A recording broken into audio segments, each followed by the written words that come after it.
चुका हूं। इससे पहले कि हम पेयर विजन क्लैरिफिकेशन और एरियर राइडर और जेओए पे जाएं, इससे पहले बात कर लेते हैं 8वें पे कमीशन की। अभी जो हिमाचल सरकार के कर्मचारियों को मिला वो 6वां वेतन आयोग था, भारत सरकार का 8वां था, लेकिन 7वां था, और अब हमारा 7वां होगा अगला, और भारत सरकार का 8वां होगा। लेकिन मैं आपको ये नए पे कमीशन को लेकर इसलिए जानकारी दे रहा हूं क्योंकि पंजाब ने लगभग अपने यहां ये क्लियर कर दिया है इस बार पे कमीशन के बाद कि अगली बार से वो सेंट्रल पे कमीशन को ही फॉलो करेंगे और अपने तरफ से अपना पे कमीशन नहीं बनाएंगे। अगर पंजाब नहीं बनाएगा तो हम कहां जाएंगे ये भी आपको पता है, फिर हमें भी सेंट्रल ही लेना पड़ेगा। इसीलिए सेंट्रल पे कमीशन की जानकारी आपको होना जरूरी है जितने कर्मचारी हिमाचल में काम कर रहे हैं। आज अगर मैं आपको एक बात बताऊं, ये मामला जो है वो राज्यसभा में सवाल था, सवाल का रिप्लाई था, और रिप्लाई में वित्त मंत्री जो हैं उन्होंने ये रिप्लाई किया है। ये वित्त मंत्रालय के व्यय विभाग एक्सपेंडिचर डिपार्टमेंट का रिप्लाई है। सवाल ये पूछा गया कि क्या ये सत्य है कि केंद्र सरकार कर्मचारियों और पेंशन भोगियों को वेतन भत्तों और पेंशन में संशोधन के लिए 8वें केंद्रीय वेतन आयोग सीपीसी का गठन नहीं करने पर विचार कर रही है। यदि हाँ तो इसका ब्यौरा दें, इसका कारण क्या है। और अगर ये सच है तो 7वां वेतन आयोग है उसकी सिफारिश की थी कि सरकार की कर्मचारियों जो 10 साल की लंबी अवधि के बाद नया वेतन आयोग बनाने के बजाय इनके वेतन भत्तों पेंशन समीक्षा प्रत्येक वर्ष करनी चाहिए, हर साल करनी चाहिए, और हर साल इसको रिवाइज करना चाहिए। अगर आप पूछा यह गया कि क्या आप नहीं बना रहे हैं, यदि हाँ तो आप फिर डेली जो हर साल रिवाइज करने की प्रक्रिया को लागू कर रहे हैं या नहीं। रिप्लाई दिया गया बिल्कुल नहीं, हम 8वां वेतन आयोग बनाएंगे। और फिर कहा गया कि जो ये रिपोर्ट में कहा गया था पैरा 1.22 में ये सिफारिश की थी कि मैट्रिक्स को 10 वर्ष की लंबी अवधि की प्रतीक्षा किए बिना आवधिक रूप से पुनरीक्षित किया जाए। एक एक्वायर्ड फॉर्मूला आधार पर पुनरीक्षित और संशोधित किया जा सकता है जिसमें ऐसी उपयोगी वस्तुओं के मूल्य परिवर्तनों को विचार में शामिल किया जा सकता है जो सामान्य व्यक्ति की जरूरतों में शामिल होती है, जिनकी शिमला स्थित श्रम ब्यूरो आवधिक रूप में समीक्षा करता है। ये जो समीक्षा है, मान लीजिए 1 साल के लिए लागू होना है तो वो शिमला वाला जो ये लेबर ब्यूरो है ये इसकी समीक्षा करता है। सुझाव है कि नए वेतन आयोग की प्रतीक्षा किए बिना उस मैट्रिक्स को आवधिक रूप से संशोधित करने के लिए इसे आधार बनाया जाना चाहिए। 7वें केंद्रीय वेतन आयोग के आधार पर वेतन और भत्तों में संशोधन के लिए अनुमोदन प्रदान करते हुए के समय केंद्रीय मंत्रिमंडल द्वारा इस मुद्दे पर विचार नहीं किया गया है, मतलब इसको लागू नहीं करेंगे। जबकि 8वां वेतन आयोग बनाने वाला जो ऑप्शन है वो अभी खुला हुआ है। तो ये दो चीजें बिल्कुल क्लियर हो गई। अब बात करते हैं उस बात की जिसके कारण आज जिसके कारण आपके सामने एक डॉक्यूमेंट आया है सोशल मीडिया के जरिए कि पेयर विजन पर वित्त विभाग को क्लैरिफिकेशन क्यों जारी करनी पड़ी, इसकी बात करेंगे।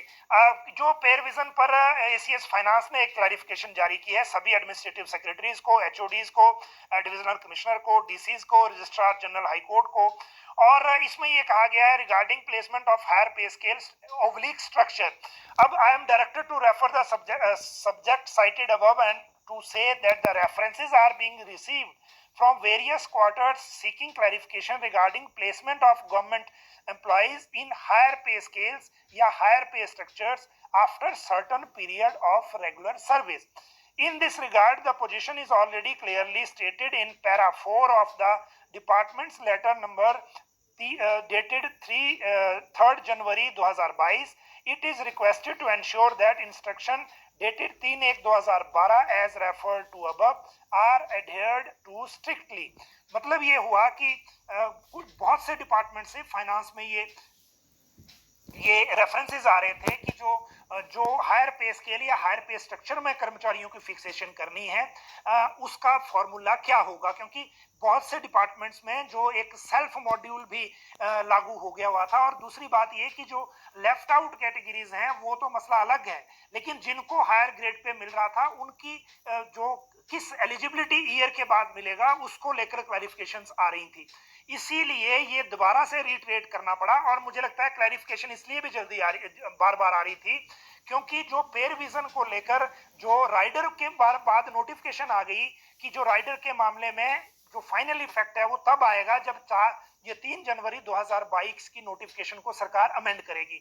जब बात अमेंडमेंट की आ गई तो उसके बाद शायद लोगों को लगा कि जो 2 साल के रेगुलर सर्विस के बाद वाली जो हायर ग्रेड पे की लाभ देना होता है उसमें शायद कोई चेंज हो जाएगा, इसलिए रेफरेंसेस आ रहे थे। क्लियर इसके बाद फाइनेंस को ये क्लियर करना पड़ा कि पैरा 4 में जो क्लियरली कहा गया है कि रेगुलर सर्विस के 2 साल के बाद हायर ग्रेड पे की कैलकुलेशन होगी, उससे पहले नहीं होगी। इसी कारण ये क्लैरिफिकेशन जारी करनी पड़ी। अब इसके साथ रिलेटेड चीज है पे रिवीजन इनके राइडर और जेओआईटी पर फैसला कब होगा। और दूसरी बात है कि एरियर और डीए फिर कब दिया जाएगा। अब एरियर और डीए को लेकर तो आप लगभग ये क्लियर हो जाइए कि एरियर और डीए सिर्फ अनाउंसमेंट होगी, मुख्यमंत्री अनाउंसमेंट करेंगे और वो 15 अगस्त को अनाउंसमेंट होगी एरियर और डीए पर। जहां तक बात इसमें ये है कि कितना फीसदी होगा वो तय होगा जब एसीएस फाइनेंस जो है वो प्रबोध सक्सेना वापस आ जाएंगे और वो कल वापस आ रहे हैं, उसके बाद मंडे को दफ्तर में होंगे और उसके बाद ही ये तय हो पाएगा कि जो प्रेजेंटली जो दिया जाना है एरियर वो कितना फीसदी होगा और कितना फीसदी अभी एरियर सरकार दे पाएगी प्रेजेंटली फाइनेंशियल सिचुएशन के हिसाब से। इसीलिए उसका तो आप ये तय मानिए कि 15 अगस्त को वो मिल रहा है। तो एरियर और डीए में कोई कंफ्यूजन नहीं है, कंफ्यूजन सिर्फ ये है कि कितना फीसदी होगा, वो सरकार की फाइनेंशियल स्टेबिलिटी के हिसाब से होगा, क्योंकि 1500 करोड़ लोन अभी लिया है, कुछ अभी और लिया जाना बाकी है। दूसरी बात इसमें यह है कि पे रिवीजन रूल्स कब नोटिफाई होंगे, खासकर संशोधित कब होंगे, जब वो राइडर वाला इफेक्ट आएगा और जेओआईटी का आएगा। इसके बारे में अगर कैबिनेट अगर 10 तारीख को हुई, क्योंकि मुख्यमंत्री आएंगे 8 तारीख को, पहले जैसे मैंने आपको बताया सुबाथू आएंगे, फिर सोलन में होंगे, शाम को शिमला आएंगे और शिमला आने के बाद फिर वो जो है अगला जो उनका 8 तारीख का जो 9 तारीख को विधायक दल की बैठक है, क्योंकि 10 से सेशन शुरू हो रहा है मॉनसून सेशन, और 9 तारीख को ही बीजेपी का कोर ग्रुप की बैठक है। 10 तारीख से सेशन है और 10 तारीख को ही आफ्टर सेशन कैबिनेट रखी जा सकती है, या फिर 10 को हुई, 11 को हुई, 12 को हुई, जब भी हुई, लेकिन पे रिवीजन की अमेंडमेंट उस कैबिनेट में आने वाली है। और इसको लेकर आज भी जो टेलीफोनिकली आपस में बात हुई है मुख्यमंत्री कार्यालय और एसीएस फाइनेंस की, प्रबोध सक्सेना की जो अभी हिमाचल से बाहर हैं, और अभी प्रेजेंटली जो फाइल है वो सक्सेना जी के पास ही है, मुख्यमंत्री कार्यालय में ये फाइल नहीं है। और इसीलिए अगली जो कैबिनेट है उसमें हम उम्मीद कर रहे हैं कि जेओआईटी को क्लर्क के बराबर की पैरिटी का मैटर और जो ये राइडर वाला मैटर है ये सॉर्ट आउट हो जाएगा, और उसके बाद 15 अगस्त को एरियर और जो डीए है वो मैटर सॉर्ट आउट हो जाएगा। तो ये दो मामले अभी हल होते हुए दिख रहे हैं, बाकी जो चीजें हैं वो